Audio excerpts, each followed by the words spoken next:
At this week's Parshas Bhar, we have the mitzvahs of Geula, of redemption. And what that means is, as the Torah elaborates, that in Eretz Yisrael during the times of Shemitah and Yovel, if a person sold a property, they would have the right to redeem that property back, to get it back into their possession out of the buyer's possession by paying back and the difference between the amount that he received, the years that are remaining, and so on.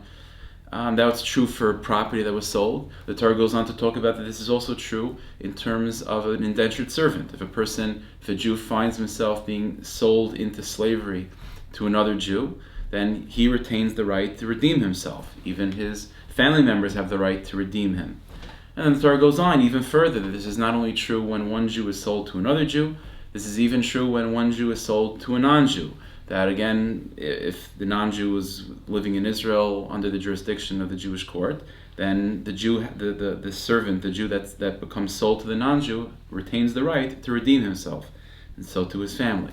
And then the Torah goes to the final case of where not only did the Jew sell himself to a non-Jew, he actually served himself as an indentured servant to idolatry. Not so much that he's serving idolatry, Chas v'Shalom, but he's the shamash, he's the gabbai, so to speak, in the base of Avodah Zarah, in the temple for idolatry. And also the Torah enumerates, and even in that situation, he has the right to redeem himself, the family members as well. Now, when the Torah describes that final situation, that he's sold into slavery to an idol, and to a church, and to a temple for this idol, the Torah describes it with the following word, Eker. The word Eker, Ayin Kuf Reish, is being used to describe idolatry. It's a very strange word. That's not the usual word that we have, Avodah Zarah and so on. Why Eker? So Taisus in Baba Kama comments on this, why this strange usage. And he says the reason is because the word Eker comes from the word Akira, to be uprooted. And the Torah is calling Avodah Zarah in this context, Eker, to tell us and to hint to us that eventually all of Avodah Zarah will be uprooted from the world and everyone will recognize the true God.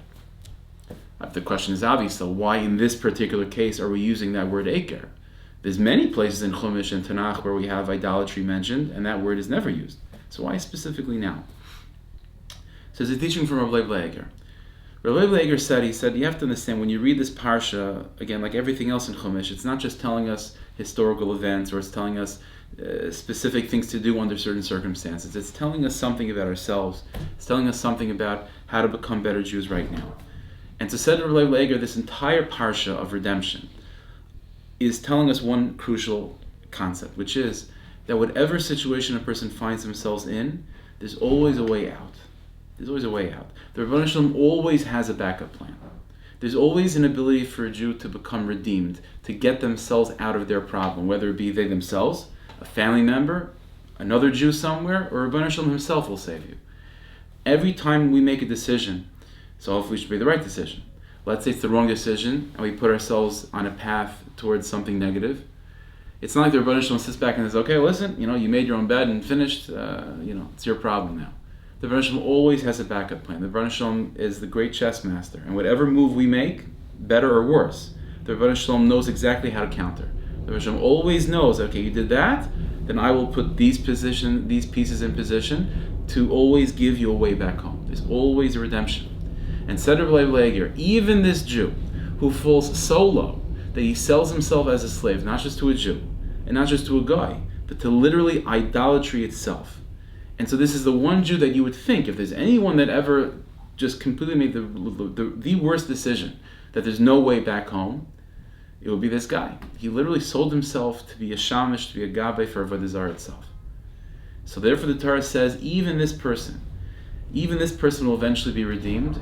Why? And you should know, because the Jew is forever and idolatry is not. It's specifically here that the Torah uses that term Eker to hint to us that idolatry will ultimately be uprooted, to explain to us why the Rebbeinu Shalom is putting in so much effort to save this guy. Like, why are you trying? This guy, he sold his soul to the devil and finished. Well, the answer is, there's no such thing. The soul is forever, and Avodah Zarah is not. It's Eker. And because Avodah Zarah will eventually be uprooted, that means that this guy will make it out to the other end. He'll survive. It might take a long time. The Rebbeinu Shalom, it might have to end up coming to a plan V and a plan M, and a plan Z. But ultimately, there's always a backup plan. And the Rebbeinu Shalom ultimately promises, that there's no Jew that will eventually be completely pushed away. Even this guy eventually will make his way back, because Avodah Zarah is not forever. And eventually when Avodah Zarah ends, this guy will be free. This guy will be free. So Hashem should help each and every one of us. We should always make the right decisions. But always to remember, even if we have made some wrong decisions in life, to mechazik ourselves to get back on the regular road, to get back to the Rebbeinu Shalom, because Hashem always has a way to find us. So Hashem should help, and we should come to Shabbos with Menuchas HaNefesh and Menuchas HaGuf, and both individually and collectively see the redemption of our people. Be as called tzedek, miher v'meinu, amen.